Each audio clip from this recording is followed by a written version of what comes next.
ايه ده؟ هو الاهلي هيلاعب برشلونه بكره؟ يا اسطى الاهلي هيلاعب برشلونه بكره. الله، طب وهنعمل ايه مع فريق برشلونه ده؟ انا مش عارف يا اسطى، دي برشلونه جامده قوي. احنا كده هنلعب معاهم بخطه العين صابتني ورب العرش نجاني. طب وعلى كده الواد حمزه عبد الكريم مش كان بيلعب في الاهلي؟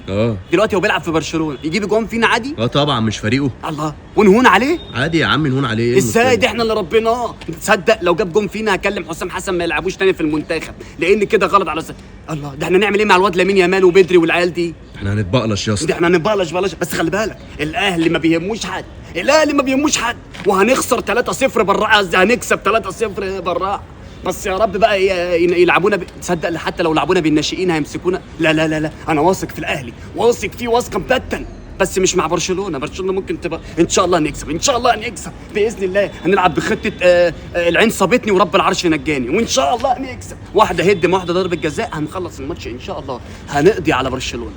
خلص الكلام.